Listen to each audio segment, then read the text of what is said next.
Subscribe करें हमारे YouTube channel साधना gold को और पाएं वीडियो सबसे पहले। और हाँ, बेल आइकन दबाना ना भूलें। महाभारत में हस्तिनापुर का सबसे पहला राजा कौन था?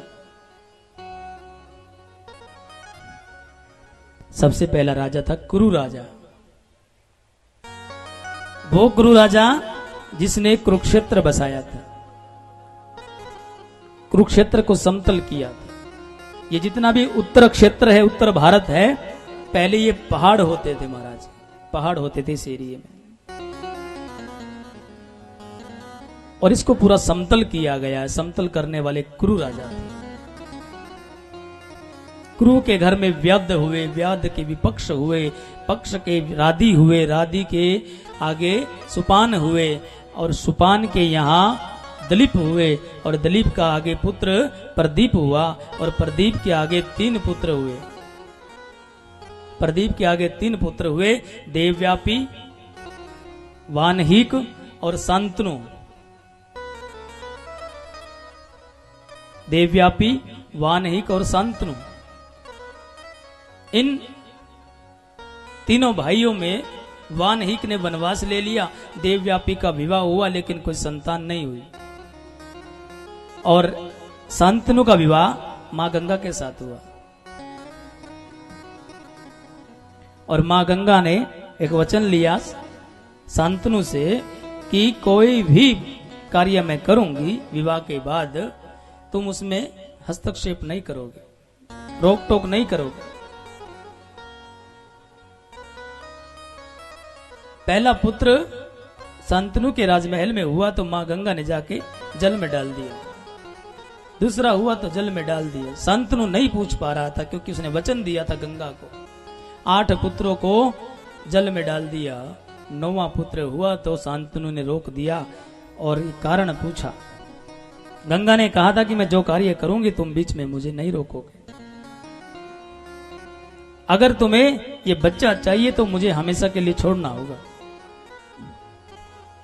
तो शांतनु ने बच्चा हाथ में ले लिया, गंगा को छोड़ दिया। गंगा चली गई और वो बालक शांतनु अपने महल ले आए। उस बालक का नाम देवव्रत रखा गया, जो आगे चलकर भीष्म बनते हैं। देवव्रत रखा गया और कुछ समय पश्चात शांतनु का शिकार खेलते हुए जब गए, उस मछुआरे के इलाके में पहुंचे, मत्स्यगंधा सत्यवती से भेंट हुई तो विवाह करने की लालसा जाग गई उसकी सुंदरता को देखकर। लेकिन मछुआरे ने मना कर दिया विवाह के लिए। पिता चिंता में रहने लगे, शांतनु चिंता में रहने लगे। देवव्रत को वो चिंता सताने लगी। देवव्रत कहने लगे अपने पिता से कि आपकी चिंता का कारण क्या है।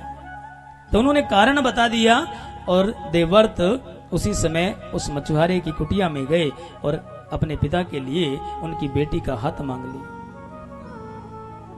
मछुआरे ने मना किया कि मैं अपनी बेटी का विवाह आपके पिता के साथ नहीं कर सकता हूं। हम गरीब लोग हैं, हम दास लोग हैं, और एक राजमहल में मेरी बेटी जाएगी, उसको वो सम्मान नहीं मिलेगा जो हमारी बराबरी में मिल सकता है। तो देवव्रत ने कहा कि ऐसा कुछ नहीं है, आपकी बेटी महारानी बनने जा रही है। तो मछुआरे ने कहा कि आज तो मेरी बेटी महारानी होगी, लेकिन जब आपका विवाह होगा, आपके बच्चे होंगे, राजा तो आपका बेटा ही बनेगा। मेरी बेटी के बालक तो आगे दास ही बनेंगे। दास की बेटी के आगे बालक दास ही होते हैं महाराज। जब ये बात आई तो देवव्रत ने यहां एक भीष्म प्रतिज्ञा कर ली और कहा कि मैं इस पृथ्वी और आकाश को साक्षी मानकर प्रतिज्ञा करता हूं कि मैं जीवन भर विवाह नहीं करूंगा। तुम्हारी बेटी इस राजगद्दी का जो भी वारिस होगा, तुम्हारी बेटी के संतान ही होंगे, और उनकी सेवा में मैं तत्पर रहूंगा। जब तक मेरी शरीर में श्वास चलती है, जब तक मैं इनकी सेवा में रहूंगा। और सत्यवती का विवाह शांतनु के साथ हुआ। यहां से हस्तिनापुर का आगे प्रारंभ होता है कार्यकाल। शांतनु और सत्यवती से 2 पुत्र प्राप्त हुए, चित्रवीर्य चित्रगंधा 2 पुत्र, और उनका विवाह अंबिका और अंबालिका उनके साथ हुआ। और विवाह होने के कुछ समय पश्चात दोनों भाई युद्ध में मारे गए। अब हस्तिनापुर का वंश यहां रुक गया महाराज, क्योंकि भीष्म प्रतिज्ञा कर ली थी देवव्रत ने, उनका नाम वहां से भीष्म पड़ गया था। और दोनों भाई मारे गए, आगे कोई कुल चलाने वाला नहीं था। तब सत्यवती ने अपने बड़े पुत्र वेद व्यास जी को बुलाया और व्यास जी आए।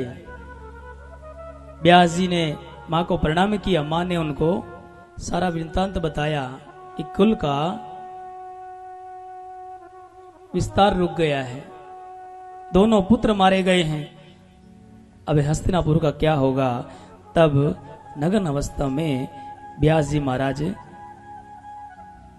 उन रानियों के कक्ष में गए। बड़ी रानी के कक्ष में गए तो जाते देखते ही उसने आंखें बंद कर ली व्यास जी को, तो उसके गर्भ से अंधा पुत्र पैदा हुआ, जिसका नाम धृतराष्ट्र रखा गया। दूसरी रानी के कक्ष में गए तो भयभीत हो गई देखकर, उसके गर्भ से पांडव पैदा हुआ और उनकी एक दासी थी। उसके कक्ष में जाते हैं, उसने आदर मान सम्मान से संत जन का स्वागत किया, तो उसकी गर्भ से उसके घर में एक बुद्धिमान सुशील योगवान पुत्र पैदा हुआ, जिसका नाम विदुर रखा गया।